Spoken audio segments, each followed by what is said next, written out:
Dan seluruh personil saya ingatkan sebenarnya kawan-kawan, kalau begini cara itu satu pesta Sabtu saja sebenarnya, karena pasti lama dia. Kayak kalau ada orang yang minta lama, saya ini minta lama. Sudah lama lah ketemu kan. Bapak Ibu sekalian yang kami hormati, kalau tadi seperti disampaikan di SP5 soal keadaan kehidupan di Bukit Sari ini, tidak tahu saya kalau sudah banyak berubah. Kalau saya tengok sih masih mirip-mirip lah, masih banyak debunya kan. Nah, kalau hujan masih banyak lumpurnya, masih begitu-gitulah. Nah, ini bagaimana ke depan bisa kita ubah, jangan sampai begitu terus kehidupan kita. Kemudian kita juga melakukan persiapan replanting. Bagaimana proses peremajaan kebun ini menjadi smooth ya, jadi baik. Jangan sampai kebun sawit ditumbang, kita tumbang pula. Ya, nah, jadi sebelum sawit ditumbang, ke depan bagaimana kita bersama Pak Kades nanti memikirkan penghasilan penggantinya. Terserah nanti kita sepakati. Tadi kalau di SP5 ibu-ibu nyampaikan, kami kayaknya sepakat Pak. Pada saat ada planting tadi kami menanam sayuran semuanya. Bisa, yang penting kompak. Bukit Sari mungkin ternak, mungkin tanaman lain. Karena tidak mungkin kita tidak berusaha selama peremajaan. Beda di zaman Teran dulu. Di zaman Teran dulu, waktu kebunnya belum menghasilkan, kita dikasih data hidup. Replanting tidak ada, tapi ada program pemerintah namanya untuk program peremajaan 60 juta per kapling. Bagaimana ini dimanfaatkan dengan baik nantinya. Nah, tentunya ini tidak juga bisa kita andalkan untuk kehidupan kita. Nah, ini yang perlu dipikirkan pemerintah Kabupaten Batanghari ke depannya. Terus sendi-sendi kehidupan yang lain. Kita masuk jalan, jalannya juga harus meningkat keadaannya. Tidak mungkin begini terus. Kalau begini terus, biaya hidup kita jadi mahal, ya kan? Motornya jadi cepat rusak, rantainya cepat habis, bannya cepat bocor, meleset-meleset jatuh, timbul pula biaya urut kan? Nah, itu yang membuat overhead cost ekonomi yang terjadi di daerah Marosubuliri. Dan ini hampir semua desa mengalami keadaan begini. Makanya saya sampaikan, sebenarnya saya mau nyalon ini salah satunya karena teringat dengan Kecamatan Marosubuliri ini, karena yakin tidak akan berubah dia pada saat pemimpinnya tidak ingin mengubahnya, atau pemimpinnya pengen masyarakatnya tidak mau. Nah, saya hadir di sini ketemu dengan sahabat dan kerabat saya di Bukit Sari, pengen melakukan perubahan keadaan di sini. Tapi saya juga tidak akan mampu pada saat sahabat kerabat di sini tidak mau merubahnya. Karena perubahan tercepat itu adalah dengan mengganti kekuasaan, mengganti pemimpinnya. Maka perubahan akan lebih cepat kita lakukan. Tapi kalau kita lakukan secara parsial, secara mandiri, ini akan lambat ya. Karena pemimpin itu programnya akan sangat mempengaruhi rakyatnya. Nah, karena ini ada pilkada 9 Desember nanti, mari sama-sama kita niatkan dan kita doakan ke depan Batanghari dapat pemimpin yang peduli dan ingat dari rakyatnya. Jangan silaturahmi menjelang pilkada ini saja. Nah, kemudian silaturahmi 5 tahun lagi, yang kacau itu kan. Nah, ini bagaimana silaturahminya baik sehingga dia bisa merasakan apa yang dirasakan oleh rakyatnya. Tapi kalau bupati tidak pernah hadir ke Bukit Sari, tidak tahu dia. Atau orang Bukit Sari kemudian susah ketemu bupatinya, ya kacau juga. Nah, tapi kalau Bukit Sari ini sering didatangi bupati tidak? Jarak tidak pernah.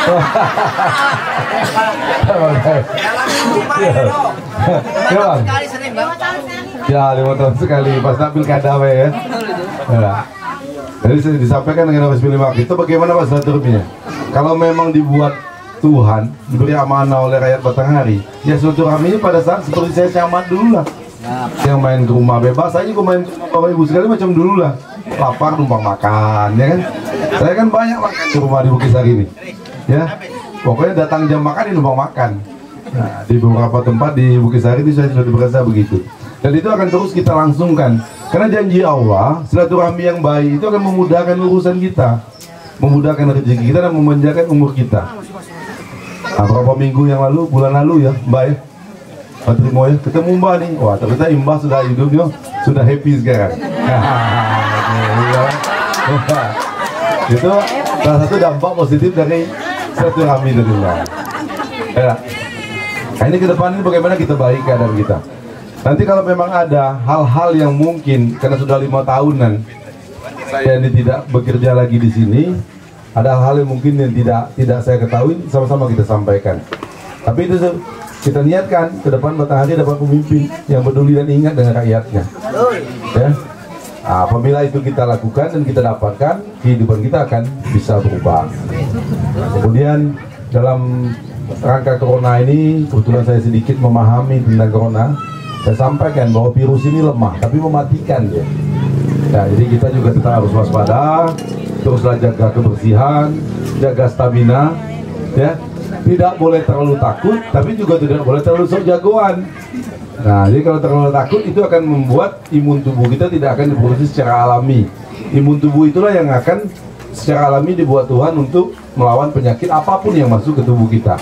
Tapi kalau kita sok jagoan, sombong juga bahaya, bisa lewat juga dia, ya kan?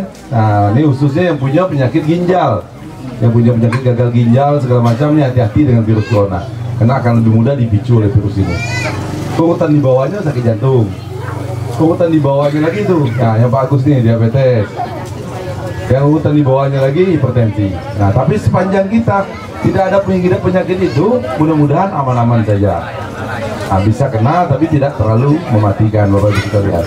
Kemudian kalaupun seandainya di sebagai syarikat ada yang kena, juga jangan dihukum, karena penyakit ini kan bukan aib, bukan penyakit yang hina dia.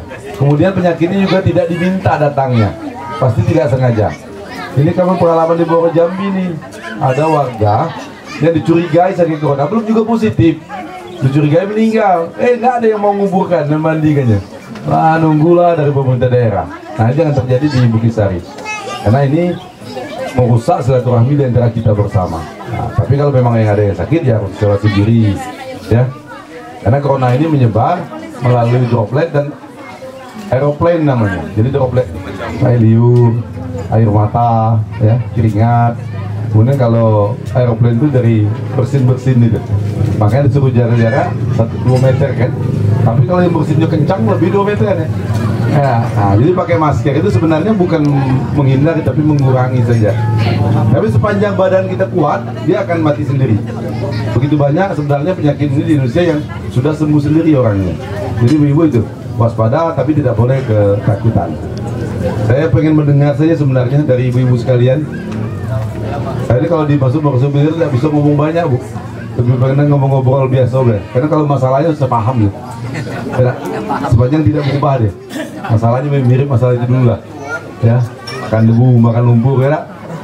Nah, kemudian bagaimana besok depan programnya tepat sasaran.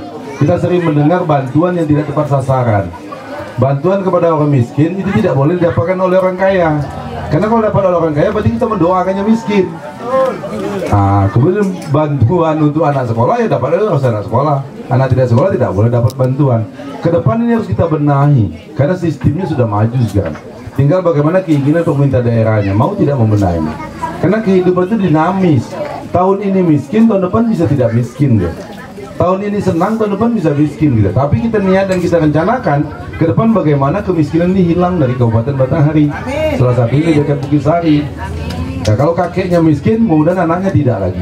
Ini kadang-kadang kakeknya miskin, anaknya miskin, turun lagi ke cucunya miskin lagi. Berarti ada yang salah programnya. Kalau sampai turun-turun miskinnya kan.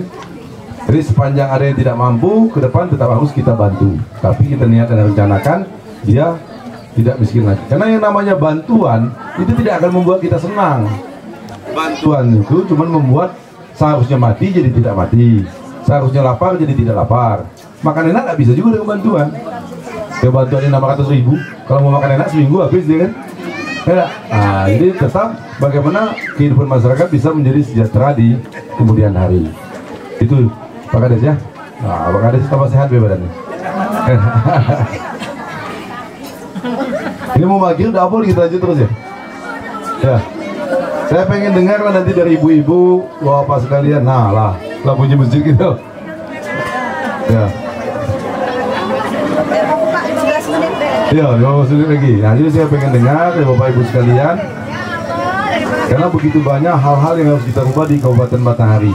Nah, tapi tentunya saya pengen diskusi dengan bapak ibu yang ada di sini. Kalau saja satu arah agak repot ya. Boleh, habis itu boleh juga. Kalau saya pengen lama-lama kan. Cuma yang jadi masalah ibu-ibu nih, kalau sudah maghrib, sudah cuci muka, terpaksa bedaan lagi kan. Nah, karena ibu-ibu kalau udah pakai bedak, nggak pede dia kan. Ntar ibu-ibu di sini. Bu ya, habis maghrib, terus kita lanjutkan. Tapi ingat, tuan rumah udah menyiapkan makan malam. Kacau gitu ya. Terima kasih Bapak Ibu sekalian, saya ngikut aja. Mana yang mau disepakati kemudian ya. Terima kasih. Assalamualaikum warahmatullahi wabarakatuh.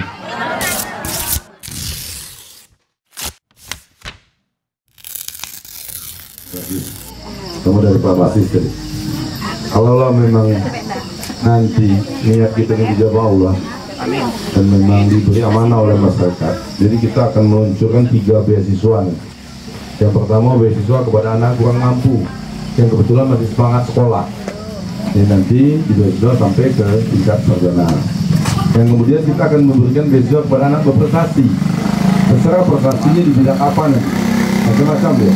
Ada prestasi akademik, ada prestasi non akademik, misalnya olahraga, supaya menjadi rangsangan bagi dia. Nah, untuk yang berprestasi tidak peduli orang tuanya mampu atau tidak, tapi sepanjang dia berprestasi, dia harus berikan beasiswa. Sehingga nanti ke depan kita harapkan tambah banyak orang berprestasi. Kemudian yang ketiga, kita akan berikan beasiswa kepada hafiz Quran. Anak-anak yang hafal Quran 5 juz, 10 juz, 20 juz, 30 juz, ini diberikan beasiswa.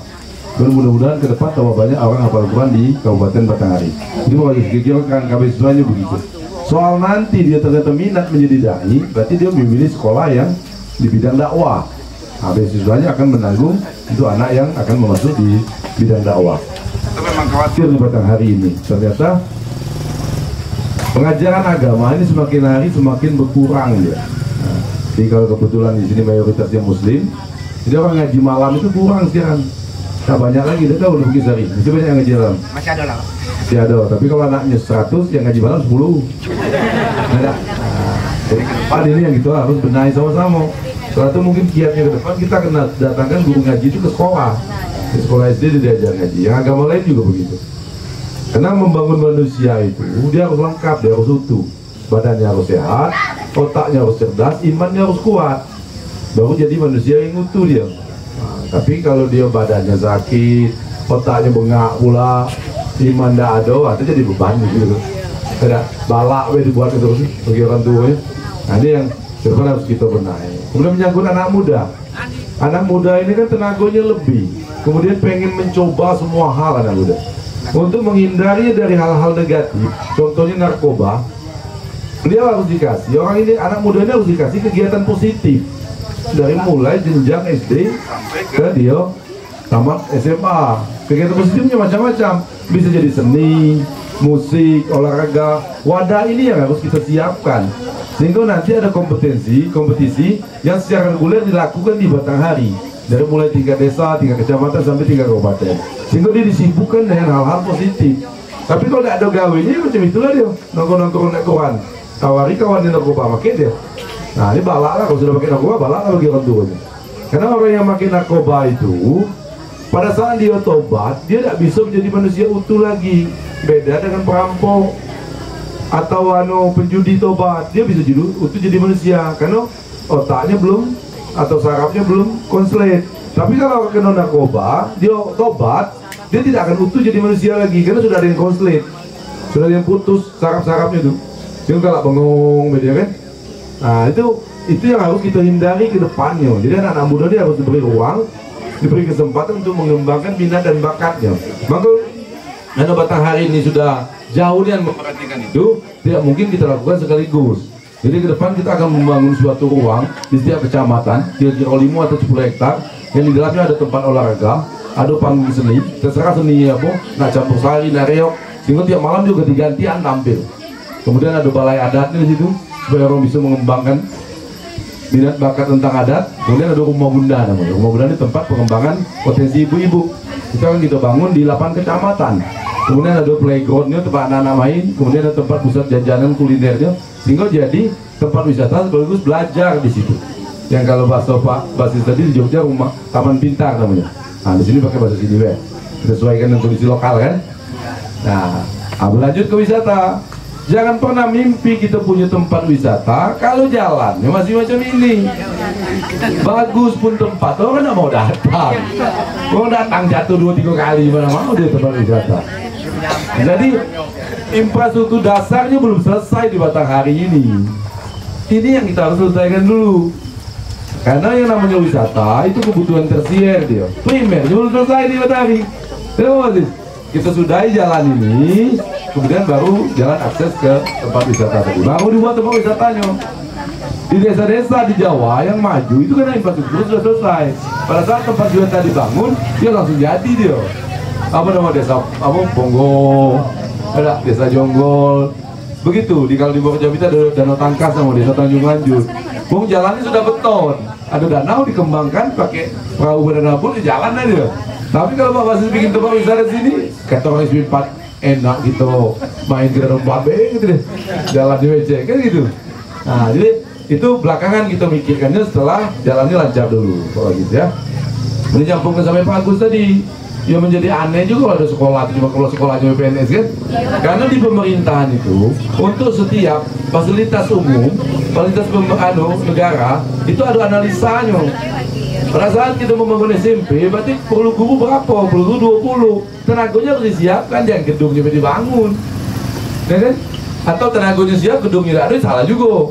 Nah, pemerintah harus fokus dengan ini. Makanya kita bilang kita judulnya arah baru, karena selama ini dia tentu arah.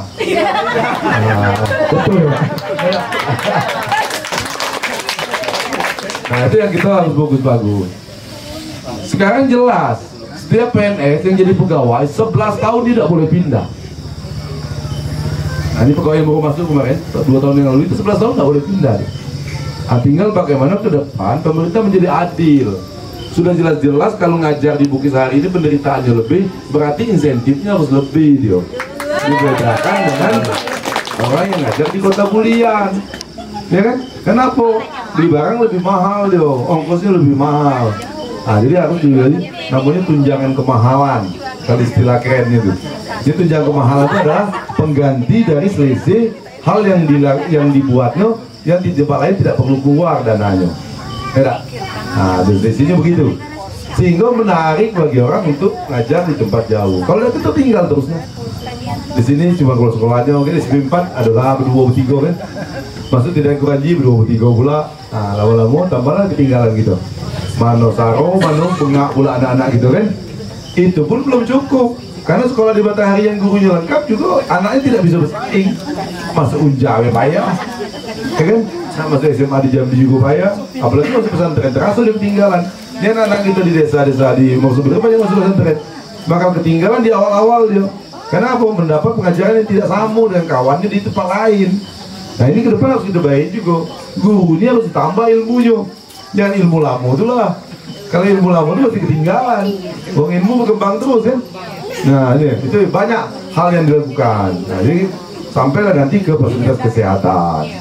Jangan sampai ada fasilitas kesehatan petugasnya tidak ada. Beda. Nah, jadi membangun manusia itu utuh dia. Badannya sehat, otaknya cerdas, imannya kuat. Nah kalau itu aman hidup gitu. Nah kalau Bapak Sisi lah utuh dia, kalau udah bagus. Beda. Sehat, badannya, otaknya cerdas, imannya kuat. Beda. Sehat-sehat. Itu bagus. Karena generasi kita tuh itulah yang akan meneruskan hidup kita nantinya. Kalau dia tidak kuat, itu masih mending lah tuh kalau main game macam ini. Main api 8 jam sehari. Mainnya udah mau benda mati. Kenapa? Tempat main lain tidak punya. Wajar tuh pelariannya ke HP. Nah, nanti lama-lama main HP jadi autis dia. Dia tidak akan menganggap makhluk sosial lainnya sebagai makhluk sosial. Dia anggap kawannya itulah. Pas sakit, kok terasa dia. Wah, ada perlu makhluk hidup lainnya kan? Nah, ini yang ke depan harus kita baik. Dan ini kita mulai dari pendidikan usia dini besok. Bagaimana anak-anak tuh main dengan manusia, jangan main dengan barang mati. Ya, nah kan salah satu sisi kita kan kehidupan kita manusia sosial gitu. Nah, tanah kita juga begitu. Tanah kita di samping hak milik kita ada hak milik sosial gitu. Sehingga orang bisa numpang lewat. Ya, ada hal-hal begini yang harus kita budayakan lagi di daerah kita. Dan ini tidak bisa instan dia, harus didapati di sekolah. Dai juga harus ngomong hal yang sama. Ya, kalau dai kita aktif ya. Seminggu sekali masuk. Iya, pas main Jumat beda. Seminggu sekali masuk pas main Jumat kan. Kacau juga tuh.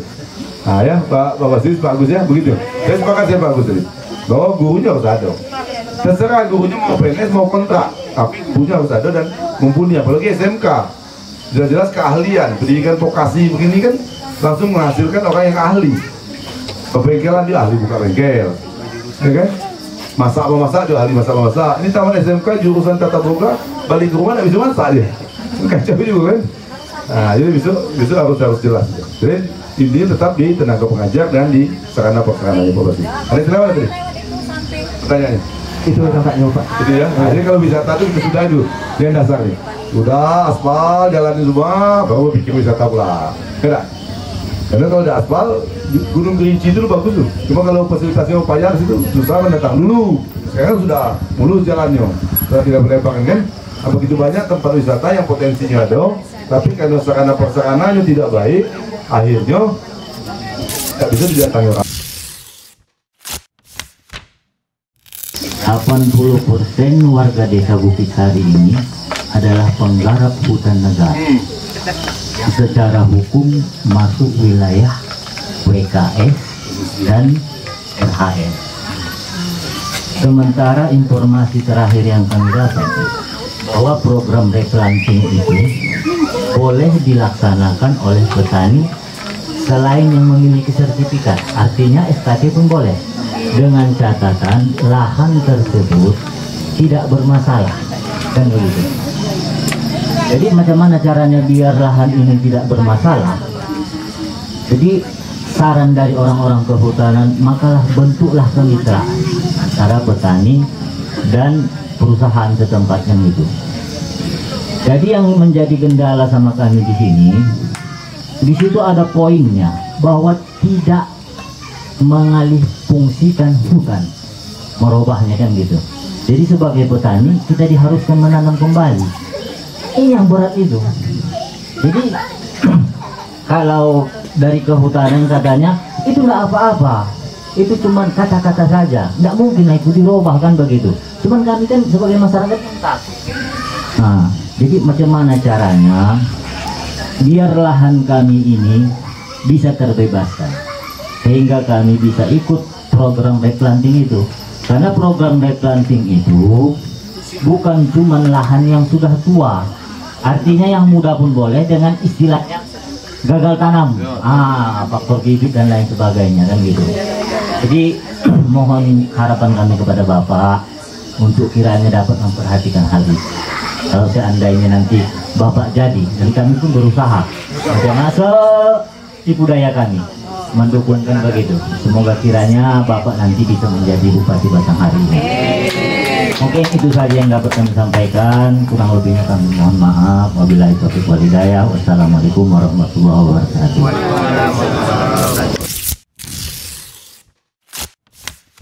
Sebenarnya kalau Pak Kadir nggak usah dicurhatin, sudah tahu apa cerita dari guru-guru ya kan. Mungkin ada kebijakan yang sangat merugikan sekolah, yaitu itu kalau nggak salah Pak Majid itu tolong uruskan, ada peraturan bupati itu mengenai timpang tingginya sekolah swasta di PAUD Pak. Nah jadi banyak dari peraturan itu sekolah-sekolah swasta TK dan kelompok bermain itu yang bernaung di yayasan tidak berhak mendapatkan dana dari ADD. Itu Pak, saya sampai ke dinas pun nggak bisa menjawab pertanyaan itu. Nah jadi begini, untuk sekolah TK yang tingkat taman kanak-kanak itu Pak memang harus bernaung di yayasan. Karena data online Dapodiknya Pak memang harus dari sana. Kalau tidak bernaung di yayasan, maka kami ini peningkatan kompetensi tidak bakal dipanggil. Karena dari online Dapodik itu Pak, statusnya GTY. Kalau guru tetap sekolah, itu ada kemungkinan mereka akan pegawai negeri. Jadi tidak untuk uji kompetensinya atau peningkatan kompetensi memang jarang dipanggil. Karena kami dari situ. Jadi kami terbenturlah. Mau tidak mau, TK swasta itu memang harus bernaung di yayasan. Ya, kepala desa memang tidak salah Pak, karena memang sudah pegang peraturan dari bupati tersebut kan, bahwa sekolah yayasan tidak bisa dibangun dari dana daerah itu untuk seperti prasarananya. Kalau honor insentif alhamdulillah kami masih dapat. Jadi kami minta tolong nanti Bapak setelah menjabat, yang contohnya di sini Pak Aisyah sudah 2 tahun tidak lagi menerima itu karena terganjal yayasan tadi. Aisyah tidak dapat Pak. Terus teman-teman saya yang Aisyah, teman-teman saya yang yayasan di luar juga tidak dapat. Nah tapi ada satu TK Mumtaz berhasil Pak melobi Kadis PMD, akhirnya mereka dapat. Kita tahu Pak, mereka hebat hebat sekali, mereka gigih Pak. Mereka gigih sekali, setiap hari mendatangi itu didampingi oleh kadesnya. Akhirnya mereka dapat Mumtaz, itu kan yayasan Pak yang di Pasar Terusan itu. Nah mereka dapat, alhamdulillah, tapi teman-teman yang lain nggak dapat Pak. Nah jadi itu sangat merugikan. Kita sama-sama pendidik, sama-sama ingin mencerdakan anak bangsa. Kami mohon jika itu memang nanti Bapak menjadi bupati, itu masih dalam ranah bisa nanti kebijakan Bapak, mohon itu jadi PR Bapak supaya itu tidak menjadi masalah lagi di yang akan datang. Kita sama-sama tujuannya hanya ingin mencerdakan anak bangsa seperti tujuan Bapak tadi. Nanti semua dirombak diawali dari pendidikan anak usia dini. Itu saja Pak. Kalau yang lain nanti ibu udah ada yang berani. Jadi karena saya tadi sudah dikasih Mbak Dwi ngomong-ngomong. Jadi itu saja. Mohon maaf apabila kata-kata saya tadi kurang berkenan di hati semuanya. Saya ucapkan mohon maaf sekali lagi. Wabillahi taufiq. Wassalamualaikum warahmatullahi wabarakatuh.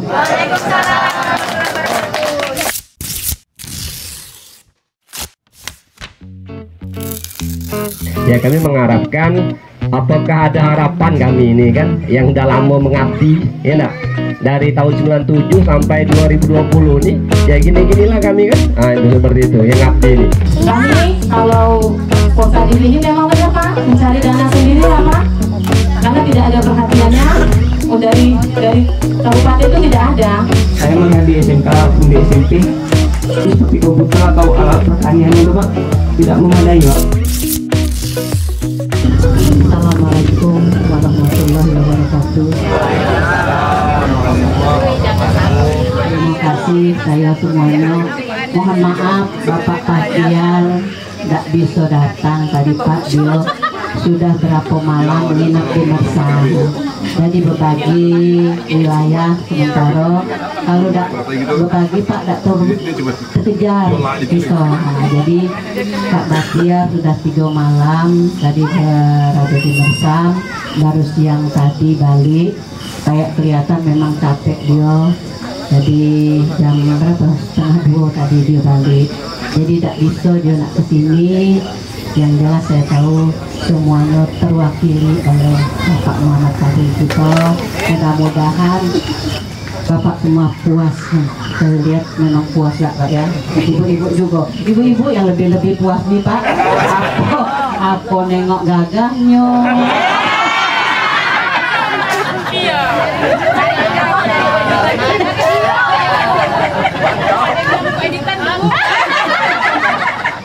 Itu dulu kami satu Bapak. Mungkin itu saja. Bapak kan pernah berkenalan Pak ya dengan saya. Saya punya anak 2, yang 1 ada di Sumatera Barat, sudah 8 tahun Pak nikah, dipinang oleh orang Padang. Nah kalau orang Padang ada yang sini, nah anak kesana tinggal di Padang sekarang. Yang nomor 2 tinggal di Bangkok karena dia kerja di Bangkok. Cuman istrinya orang Palembang Pak, balik modal kan.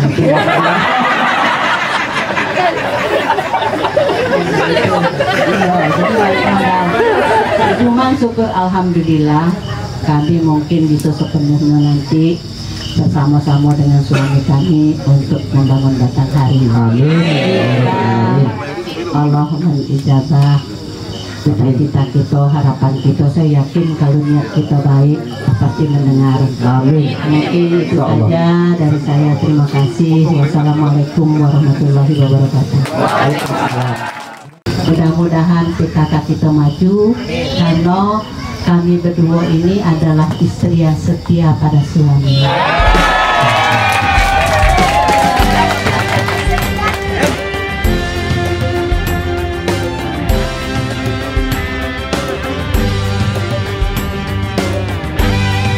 Kedatangan kami tentunya adalah memohon doa restu, ridho dan dukungan Bapak Ibu semua yang ada di Desa Bukitari untuk Bapak Muhammad Fadil Arif dan Bapak Batia. Maju